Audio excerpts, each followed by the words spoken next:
Ghaziabad police के नाम से बोलना, नाम से ऐसे नहीं, फिर मत नहीं बोलो, मत पूछो अगर नाम। एक तो पहले आराम से बात करिए, आराम से बात। एक तेरी तुझे यही पिटना।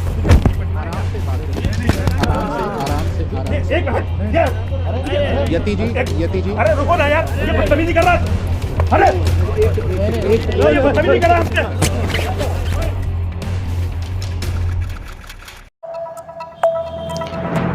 टीवी 10 भारत, सच की ताकत।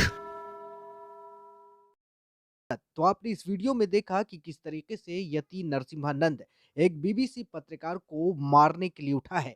जी हाँ, ये उस वक्त की बात है जब बीबीसी का एक पत्रकार यति नरसिम्हानंद से एक सवाल कर रहा था, और वो सवाल जो कानून के दायरे में आता है, वो सवाल जो हिंदुस्तान के प्रत्येक नागरिक जानना चाहते हैं कि आखिर यति नरसिम्हानंद के सर पर किसका हाथ है जो दिन रात नफरत फैलाने का काम करता है, एक विशेष समुदाय के लोगों को टारगेट करता है, मुसलमानों को चुन चुन कर निशाना बनाता है। इन सब के बावजूद यति नरसिम्हानंद आज भी खुलेआम सड़कों पर घूम रहा है। लेकिन पिछले दिनों जिस तरीके से यति नरसिम्हानंद की गिरफ्तारी हुई, उस गिरफ्तारी के बाद उसके ही मानने वाले कई साधु संत धरने पर बैठ गए, क्योंकि जब बीबीसी के एक पत्रकार ने उनसे सवाल किया कि क्यों नहीं सरकार उन पे यूएपीए लगा रही है, तो वो बौखला गए और उसे मारने के लिए खड़े हो गए।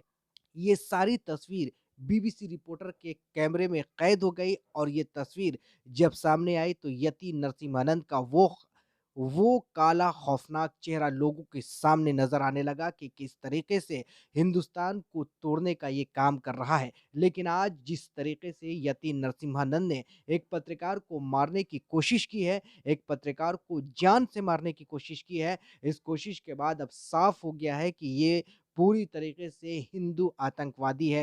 इस ढोंगी संत पर कोर्ट को कड़ी से कड़ी कार्रवाई करनी चाहिए, ताकि ये जेल के सलाखों के अंदर काल कठोरी में इसकी रात गुजरे। ये वीडियो आने के बाद अब यति नरसिम्हानंद के साधु संत का जो चोला था पूरी तरीके से उतर गया है।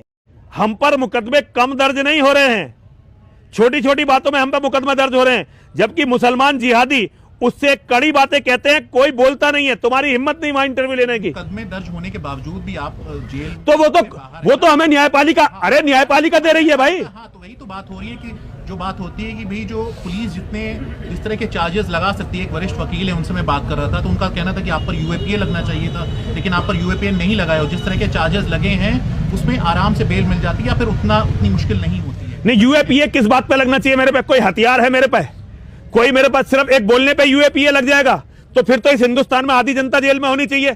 कुछ मैंने आतंकवादी किसी गतिविधि में मैं संलग्न आज तक पाया गया हूं, मेरे फोन कॉल की डिटेल से कोई कत्ल हुआ हो, कोई अपहरण हुआ हो? यति जी, आप जिस प्रदेश में रहते हैं वहां पर आरोप है कि पुलिस चाहे एक ट्वीट पर भी, तो ये पुलिस से पूछो ना।